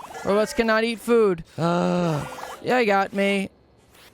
Oh, I gotcha. What were you doing? What are you doing in there? I'm sorry. I just like the robot so much I want to see what it was like to be one. So I found a broken robot and made this outfit. I forgot robots don't get any breaks or even get to go home. Been working for 3 days straight. This robot caught me sneaking some food when you arrived. I didn't want to get in trouble, so I stayed hidden. I'm done being a robot. It's too hard. Oh, Robert, go home and get some sleep. You couldn't have figured that out? After suckling down that little bit of AI propaganda, we head back to Biff, who's finally willing to tell us about his big case. A few days ago, his brother Boris, who was staying in a space hotel in room 3, suddenly went missing. Biff's been trying to find him, but had absolutely no luck, so now he needs our help. Also, I want to note that for some reason, many of the quest lines in this game require you to come back tomorrow to get the next part of your quest, but just by exiting out of the game real quick, you can just advance it anyway. Try and track down Boris. We need to head to all of the spots in the mall that he was spotted on the day he disappeared and talk to the workers there. Long story short, he bought a burger, kept walking around muttering about cheese, and then bought like truly an insane amount of shopping bags. While we were doing that, surprisingly, Biff wasn't actually just sitting around. He found a sketch inside the diary for some place that Boris wanted to head off to. I head there and find Boris's plan to get rich quick using a rocket, and by now I'm sure you've all pieced together that he wanted to go to the moon and put a bunch of cheese in shopping bags and sell it for big profits. And so we jump into a rocket and head on over to the moon, but unfortunately due to like the moon's gravitational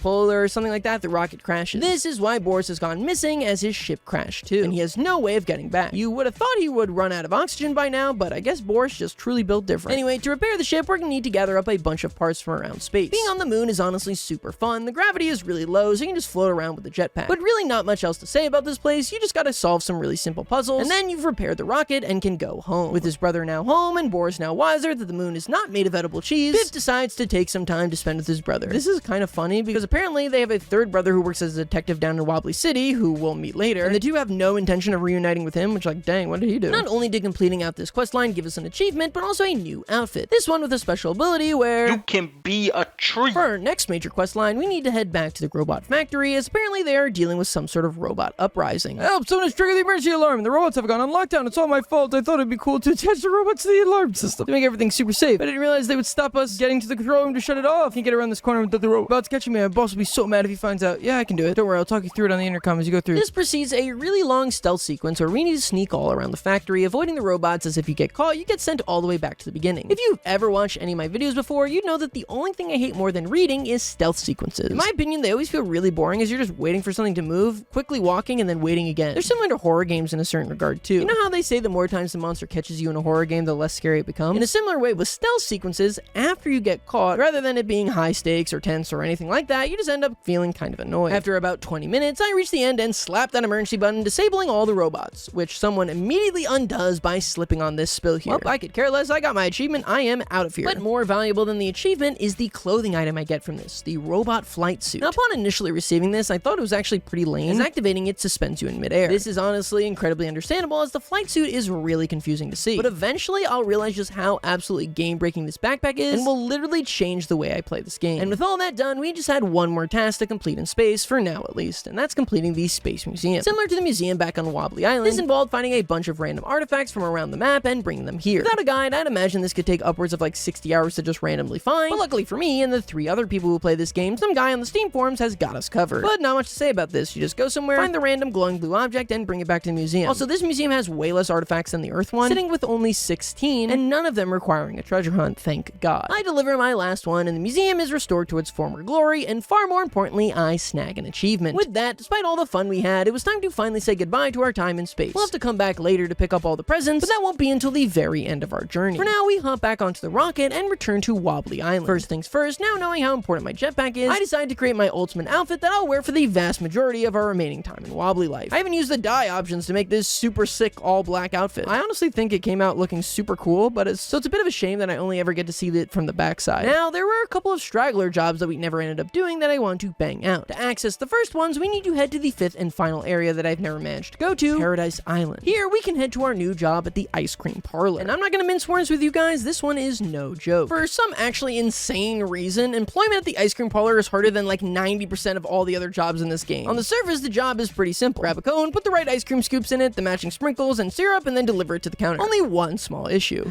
No, shoot. Ah, crap. God dang it. Hate the ice cream. They made the ice cream scoop physics just incredibly wonky in this game, to the point that even the smallest misstep can cause a scoop to go flying out of the cone. This means you gotta walk incredibly slowly, and with such a strict time limit, that can make this really tough. This honestly really confused me, because like, when have you seen the physics of ice cream work like this? They're all bouncing around like some electron-charged bouncy ball. I do barely manage to finish this one out, but just barely. My biggest tip is, since you can get all of the orders done at once, try and do as much cone prep as you can to make your life easier in the long run. Next, we've got the artist job hiding way deep inside the mountains, and this one's just as easy as taking your brush and slapping the statue. One weird thing about this one is that you need to slap it a certain number of times with each color, which can obviously prove super difficult in a game like Wobbly Life, where the physics are about as stable as my parents' marriage in high school. After this, it was time to head into the mining job, and I want to explain this one in detail, as it's going to be one of our most visited and also beneficial jobs in the entire game. This one is of course very similar to the mining one in space, with the real difference here being that instead we've got a ton of really tight tunnels instead. There are 4 types of gems that can spawn in the mines, each with different values. In order from least valuable to most valuable, we've got quartz, amber, uranium, and diamonds. Side note, despite uranium being super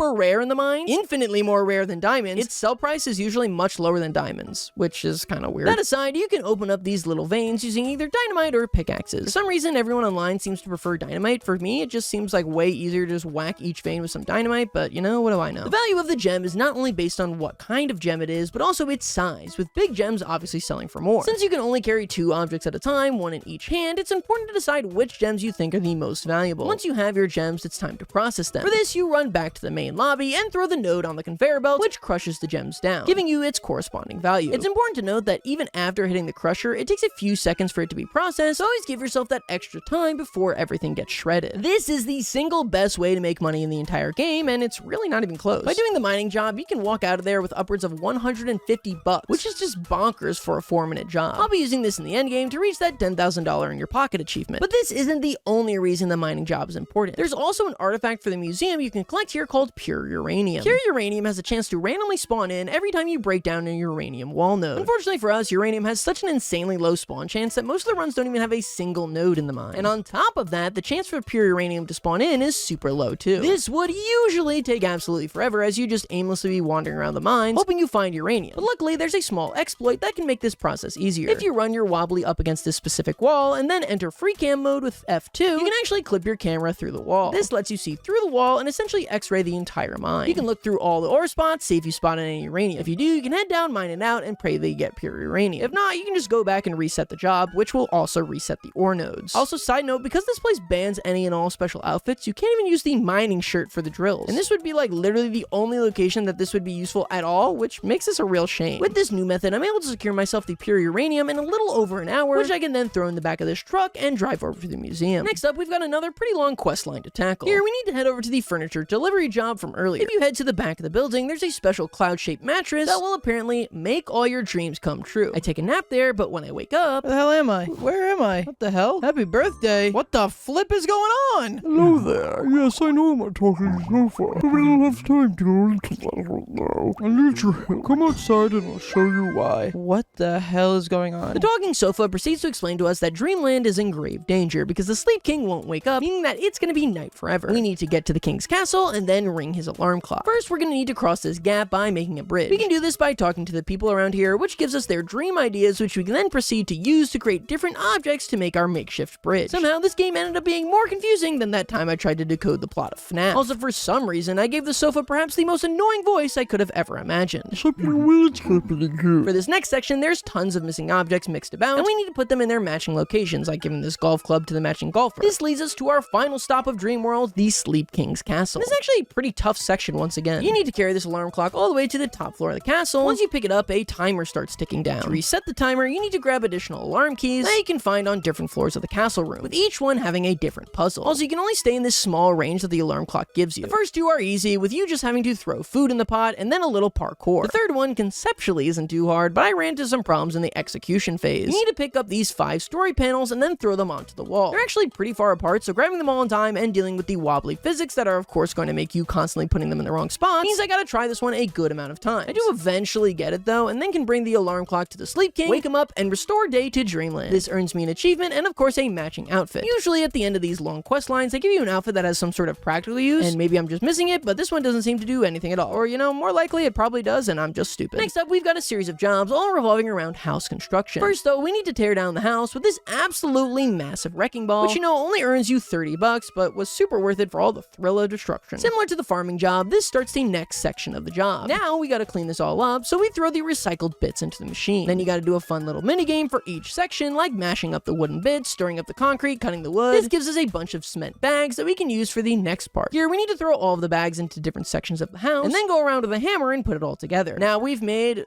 another house. I don't know why these people are just stuck in an infinite loop of tearing down and rebuilding the same house over and over again, or why they're willing to pay someone $100 to do it. But if I questioned every time I saw someone spend money foolishly, my mother's Amazon order list would give me a heart attack. Next up, we've got the weather facility balloon capturing job. This one also kind of gave me a bit of trouble. You need to fly on this weather drone and then head to a certain area noted on your map to pop some balloons. Then a little parachute will fly up out of the balloon, and you need to catch it with your net. This can actually be kind of tricky, as the time you get is super limited, and the drone's vertical capabilities are surprisingly limited. Also, it just kept raining while I was attempting this, which, you know, when you need to spot mid-air balloons in dark gray clouds that are blocking 90% of your visibility, kind of makes it a little tough. So in the meantime, I decided to tackle the weather facilities quest line, which is really just 4 quick fetch quests and then literally dive bombing into the center of a hurricane. Apparently this is so we can like understand the storm better, but like, what's there to understand, man? It's a hurling ball of gas that destroys everything in its path. Is that not thorough enough understanding? Anyway, finishing this gives us access to the weather machine, which lets us change the weather whenever we want for a small wobbly bucks cost. Then it's back to the weather balloon job, and for this one, the key is to like, well, you gotta, you know, man, I don't know, you just gotta be good at it. Can I take this time to point out that all the flying vehicles in this game, Q is down and E is up? In what game ever has this been the control scheme? Q is like the universal go up button. Am I crazy? We've got another quest line up on Mountain Island, and as over by the airport hangar, there's this secret government base that we can take this elevator to send down into. Inside, it's revealed that they're trying to fix a UFO, but are missing some parts hidden around the base, so it's up to us to find them. For this first one, you need to hop into the forklift and grab the colored pallets and put them in their matching square color. The way you've now placed these lets you jump across to grab this battery reactor engine thing. In addition to parts, there's also a job we can complete here, and thankfully this one's very easy. You need to put the right objects onto the screen and then drop them into a tube and deliver it. Basically, this is the same as the burger job. Now, to build the UFO, we need one of these tubes, but our scientist buddy has no idea what actually goes inside it. So unsure about that, I decided to put a pin in that and head to the lab. Here, they accidentally used a shrinking machine on the keys and can't find them anywhere in the room. To combat this, they've also shrunk down a bunch of scientists, and now they can't find them either. In fact, they've lost so many scientists that management told them they're not allowed to shrink any more scientists. So their solution to this is to shrink us down, because, you know, we're not a scientist. We get shrunk down, and this guy at the entrance tells us we need to find all 4 of the missing wobblies and the keys. I actually really like this section of the game. It's like if they made Hello Neighbor, but good. They even got this little popsicle car, and you can use to race around the lab for a prize. Though the lab floor is like actually not that big, and if you were to do it in just one lap, the race would be like 10 seconds long. So they just make you loop around again and again and again, just like so many times for some reason, which like actually started really cracking me up and wondering if this would ever end, and you know, eventually I guess it did. Otherwise I'd just be stuck there. In order to progress here, you need to climb up these boxes and get the hamster ball. This lets you press this button down here, and the scientist bends down to pick you up, placing his clipboard on the ground, and if you stand on it, you'll get lifted to the table. The hamster ball is actually not important to this at all, and you can 100% do without it. In fact, if anything, it prevents you from pressing the button. But like, what? Was I not gonna mention the hamster ball vehicle? That's like the coolest thing ever. I find our first scientist up by these books, who tells us next I need to go through the laser maze. Here we've got red and green lasers, and it's constantly switching back and forth between the two. This section actually isn't hard, but for some reason my stubborn man brain was like, no, I must use the airtime from these bouncy sponges to jump over the lasers instead of actually just literally taking 2 seconds of patience and waiting. I seriously cannot overemphasize to you how many times I died trying to do this. Like seriously, it was so embarrassing. I don't even know if we have enough time to show them all. After that, we find the second and third scientist, and for the final one, we need to find the code to log onto this computer. You can find the digits scattered on post-it notes around, and I just want to point out, who is writing down their password like this? Who would ever go, oh, instead of writing down my passcode somewhere safe, instead I'm gonna put it somewhere really obvious, but spread it across 4 post-it notes. Anyway, I can't find the final post-it note, but at least I've got 3 numbers here. So like a frustrated dad in an escape room, I just brute force the final one, trying every single number in the final spot until it's finally right. This lets me grab the final scientist and also the keys. As a reward for all this, I'm given the scientist outfit, which we'll need to put on to enter the next area, as it's only accessible to scientists. And here we get an absolutely massive lore drop that Louie, remember that sewer monster from earlier, was actually an experiment done in this very lab who managed to escape. Wobbly life has lore. Life finally makes sense again. I head further through the lab and find myself a big old battery. So now I just need that proper tube. I seriously have no idea how I'm supposed to make this, and I haven't had any hints about it, so I just assume you're supposed to match the color of the tube on the board through pure guesswork, which, you know, obviously does not work. What you actually need to do is go back inside the lab and find on this whiteboard there's a little scribble with the true recipe on it. Give that over to the UFO guy, and voila! We can now drive the UFO whenever we want. I mean, how cool is this thing? This is gonna make this 100% so much easier having a flying vehicle, or at least it would, if not for one thing. You see, for some reason, even though the Wobbly here says we can ride in this UFO whenever we please, for whatever reason, you cannot summon it from a telephone booth or your house. Instead, if we want to use it, we need to come all the way up here to the top of the mountain in this secret UFO base. Why? What's the point of that? Do you know how far up on the mountain this is? Would it really be a bad thing if you could just summon it at your house? This is so out of the way and just makes it so nobody would ever use this. Whatever, let's move on. And move on we shall, as it was time to tackle one of the most famously difficult tasks in all of Wobbly life, the ghost pet. Now, to get this pet, we're gonna need to get both the green and blue glowing orbs from the 2 temples we saw earlier. Also, things in Wobbly life have a habit of despawning, as we saw earlier, so not only can you not ever put each one down once you pick it up, but you have to move quickly. After grabbing both orbs, I throw them into this RV again. Now, this journey would have been like 10 times harder had I not learned this next fact. Now, to do this, you need to drive this RV all the way to the other side of the island. Then you need to bring this ferry to the shore, and what's amazing is you can actually drive the RV onto the ferry and swim it across the sea, meaning you don't actually have to move the orb at all. Once I get on land, I take both orbs out of the RV and put them into the much safer Wobbly delivery truck. We gotta drive this all the way over to the mountain island and then head over to the mining job. Now, this is the most nerve-wracking part of the entire journey, as you need to break down a wall deep inside the tunnel. But in order to do that, you need a pickaxe. Since you can only hold 2 things at once, you need to put your orb down and carry the pickaxe all the way down to the wall and just pray to God that your other orb did not despawn. Thankfully, mine did not, and I'm able to throw both orbs down into their respective holders. This gives me the gravestone, which I then need to carry out into the crusher and throw it in and crush it. This part also made me feel stupid nervous. Like, even though I knew it was what I needed to do, it just felt so wrong to crush such an important item. Like, if I just accidentally did one thing wrong here beforehand, there would just be no way of going back. Thankfully, all goes on without a hitch, and I snag the achievement and the ability to purchase the ghost pet. And even though it would be actively detrimental to my playtime here, as I need to save all the money I could to grab the 10,000 in hand achievement, I decide to head to the pet store and buy the ghost, because god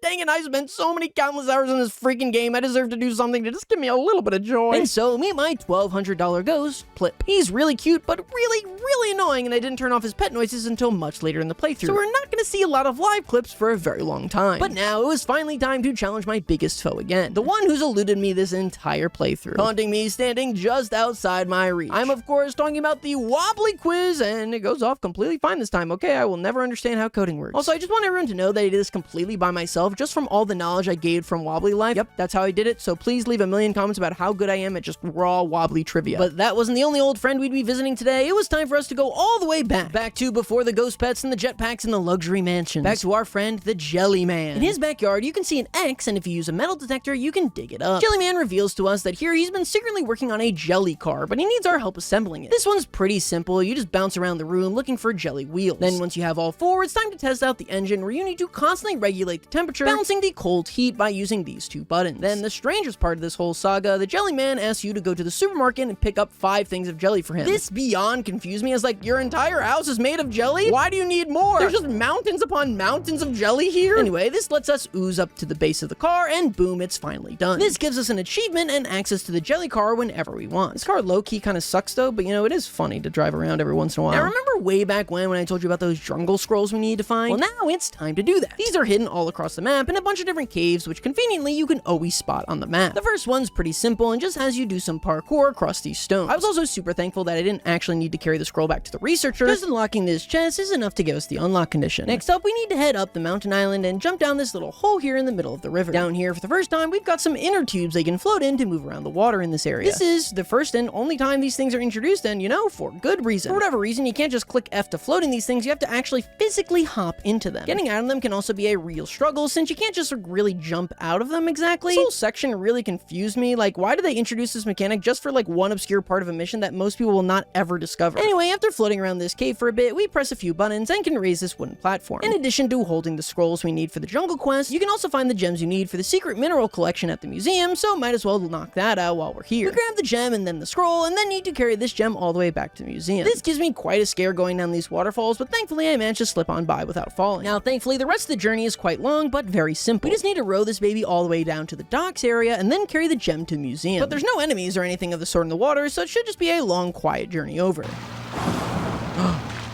No! No! No!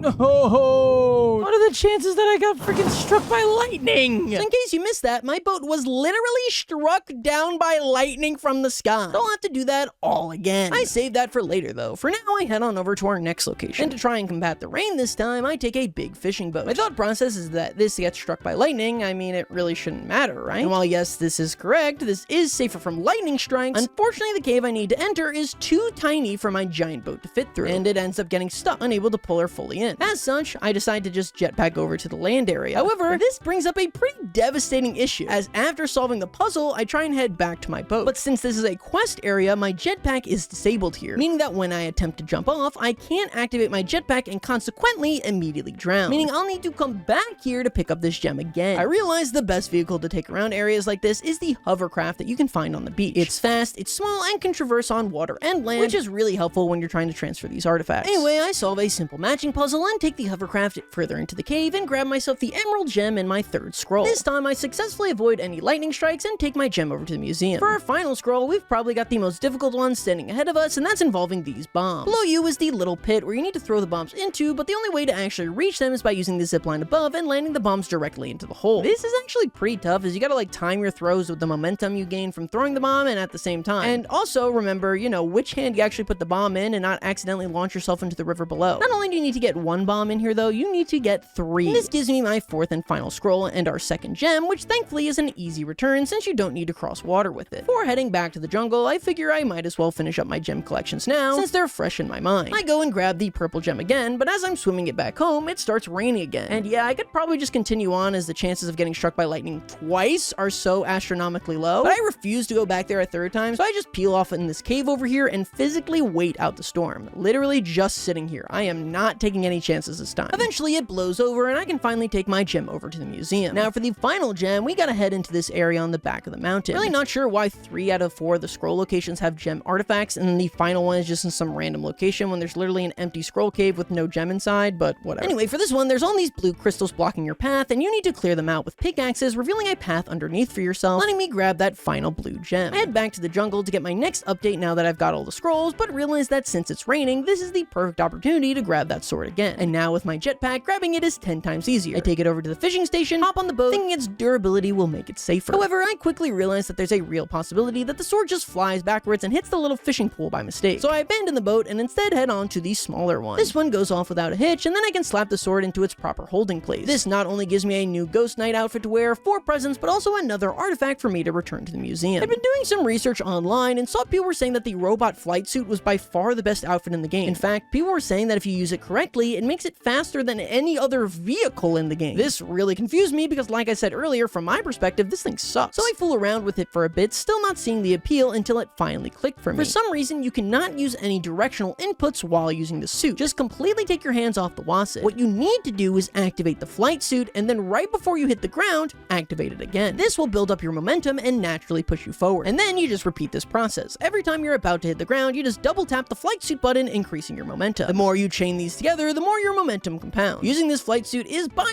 far the fastest way of traveling in the entire game. You can literally zoom around the entire map in seconds. There's no point in ever even using vehicles. I honestly wish I had discovered this earlier because it would make any mission where you need to hold on to objects, especially the ones where you need to cross water, like the ghost one, 50 million times easier. This is going to be absolutely vital coming up, as this is going to make the entire museum process so much more sufferable. The only real flaws that the flight suit has is that gaining vertical momentum can be difficult if you don't already have some, so it can sometimes take a while to climb to particularly elevated places. Anyway, back to our scroll friend, and he tells us that we need one more additional item to open this door, and that it's the jungle crown we've been seeing all over the place. But the scrolls tell us that it's near the giant stone wobbly statue nearby. Of course, we had already been here, but now we can return to those wobblies we saw earlier and request the crown. After bringing it back to Mr. Scroll, the door magically powers it up, now giving it the ability to shoot these like light laser activation thingies. For this first puzzle, you need to activate the obelisk in order to according to the cycle of the sun on the bottom. So like sunrise, sunset, nighttime, you get the point. Then we get to this room, which I was not particularly a fan of. There are 4 obelisks in the room, and activating each one will briefly show locations of the otherwise hidden invisible paths, which you need to remember. But like getting in pieces like this in a game where there's an exact tile system makes the exact location of each of the flooring pieces kind of up in the air, and you gotta do a bit of guesswork here. But all is forgiven, as the next room more than makes up for this. What is that thing? Looks like a hoverboard. Hoverboard race. Use the ancient hoverboard to escape the trials. Oh, sick. Yo! Whoa. Not only is this section just like really fun, like they seriously cook so hard with the music here, like what the hell is this? It goes unreasonably hard. Why? I make it to the end with plenty of time and snag myself an achievement, as well as access to the ancient hoverboard whenever I please. Of course, vehicles are kind of useless now that I've unlocked the potential of the flight suit, but you know, the thought is nice. And speaking of useful outfits, there was one more I wanted to snag before moving on to the next section. If you head to the observatory on Paradise Island, she'll give you the task of finding 4 numbers hidden in places that I definitely went to, and I didn't just look up on the internet. Then you need to head over to the sewer pits from before, and we can dig up a piece of ancient technology, the moon boots. To my knowledge, these are the only pants clothing that you can wear that do anything at all, as these moon boots will give you a double jump when worn. Obviously not as helpful for getting around as like the flight suit, but still extremely useful, and I'll be wearing these 2 all the way until the end of the game. I make sure to dye it to match my flight suit, and god dang, I look good. Now it was time to tackle the quest for the giant frog queen with lipstick. Remember her in the sewers from like the beginning of this video? In order to complete her quest, we need to find the sewer grates hidden on each of the main islands in the game. Inside each, you need to find the pipe wheel inside and start the water flowing again. After visiting all of them, we can return to the frog queen, and while she's ecstatic that the pipes are flowing back onto her again, now she wants to get her crown as it's been stolen. Also, just want to bring up the fact that she either forced the city to spend millions of dollars every single year to be constantly flowing water into her backside so she can be slightly more comfortable, or this water is also being used by the people of town, in which case everyone's drinking water is tainted with giant frog goo, which you know is not the best look for you, frog queen. Turns out the ones to steal Miss Frog's crown were these tentacles, so we gotta make our way through the sewer system, blowing up each and every monster that pops out. Then at the end, we've got another section similar to when I was throwing bombs in the hole for the scroll, only this time we're committing chemical warfare on these tentacles. After defeating them, we can snag our frog queen's crown, and as a thank you, she gives us the frog jump backpack, which lets you jump really high. And you know, maybe 30 hours ago this would have been super useful, but unfortunately it'll never be the flight suit, so back into the closet for you for all of eternity. But with all those quests out of the way, it was time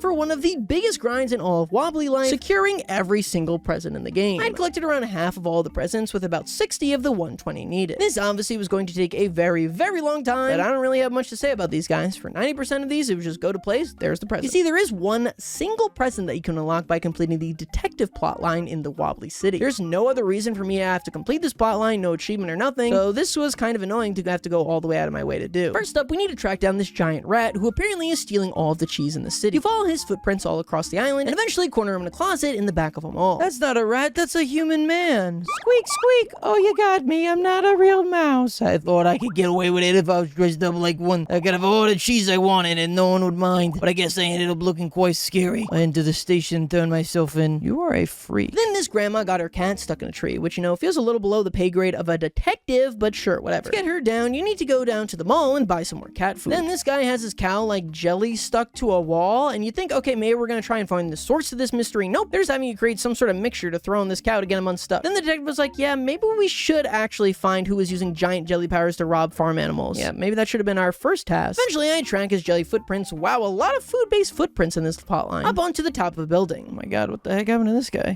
Jellyman!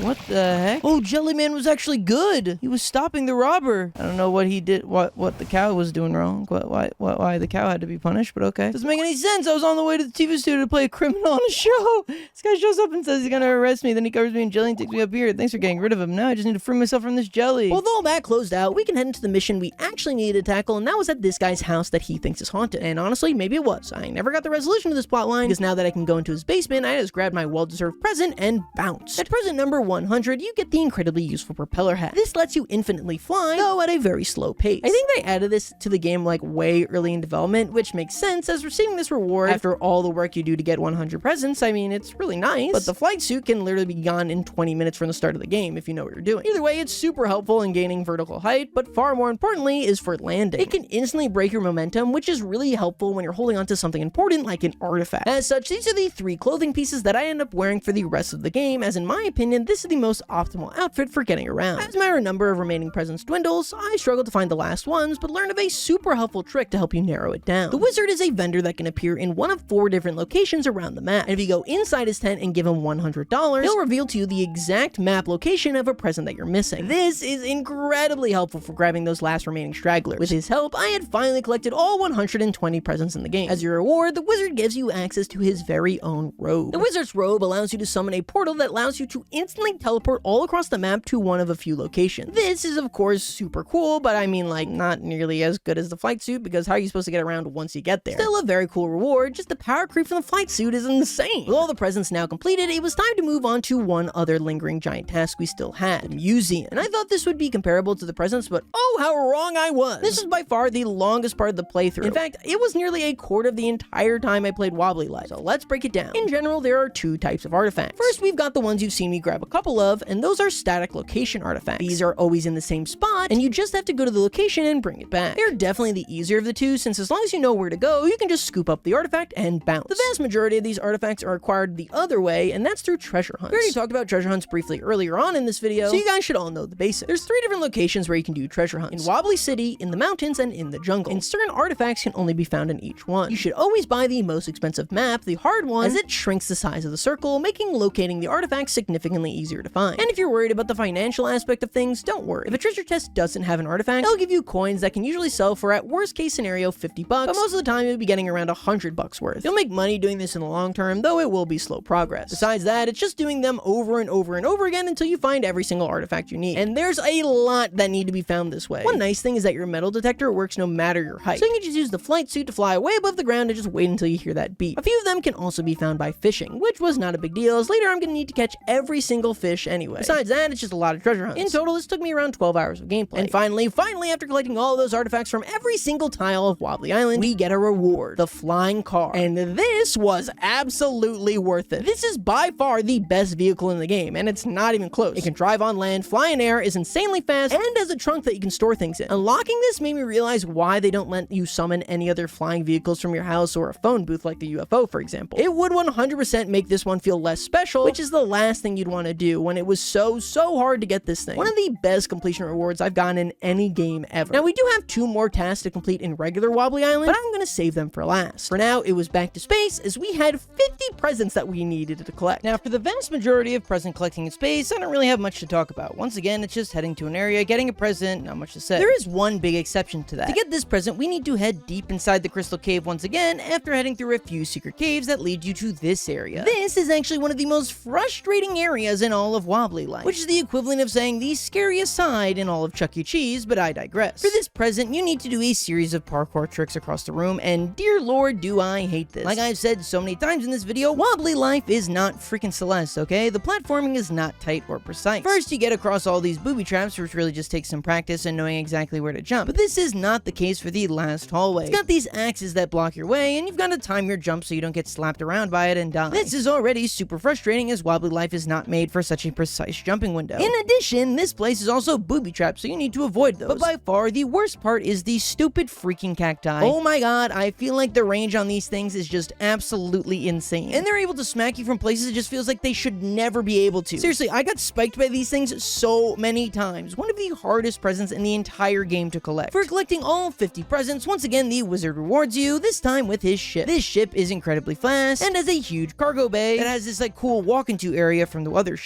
And of course, you can summon it wherever you want. Definitely a great reward, though slightly underwhelming compared to the flying car. Now, for our final space task, we need to earn 5,000 space credits. I went with the mining job as that seemed to be the most optimal after trying them all. The key with this one is to use the jetpack, yes, not the flight suit, to survey the area as quickly as possible. The blue and rainbow colored nodes give the most cash, so just look out for those. Only go for the red ones if you need to carry one of the other colors home, and as such, have an open hand. Also, if you're afraid that your gem is not going to go up and be crushed and counted quickly enough, fly it to the top yourself, as you'll definitely move faster than this tractor beam thing. On average, I would earn about 150 credits an attempt. After a bit of this, I snagged the achievement, meaning we're completely done in space, with just 2 achievements left over on Wobbly Island. And first on that list, it was time to tackle my favorite part of every game, the fishing minigame. It's like the game devs are legally obligated to add them in at this point. To get the fishing achievement in Wobbly Life, you have to catch all 47 fish in the game located in these 7 different biomes. And I know what you're thinking, 47 fish doesn't seem so bad. I mean, Stardew has 67. But oh, how wrong you would be! I had to catch 919 fish before I got them all. And the minigame is extremely hard on your wrist, requiring you to feverishly move your mouse to keep the fish on the line. All fish are broken down into color categories to determine their rarity. Blue being common, all the way up to pink being super duper rare. Each biome has 2 pink fish that you need to catch. And I'd only get a pink one on the line approximately every like 30 minutes or so of solid fishing. So I had to sit there and fish, and fish, and fish, catching hundreds of the same fish before I'd even get a chance for a pink one. And when I finally did get a pink fish on the line, half the time the minigame doesn't even give you enough time to reel in before the fish gets away, and the other half of the time it would be the pink rarity fish that I already had. I can't even describe to you how mind-numbingly arduous this achievement is. I'd sail on my stupid boat, fish for 4 hours straight, cry, fish some more, rage quit, and go to a different biome, hoping that I'd have better luck and start the whole process over again. But finally, despite all odds and my therapist's wishes, I had all but one fish, the deep sea squid. After multiple attempts where the bastard got away, finally I had done it. I sold that sucker so fast I couldn't wait for him to be turned into calamari as atonement for all of the fish's sins. Now it was time to see what awesome reward I would get for catching each and every last fish. I knew it had to be something amazing. I mean, after all this time, right?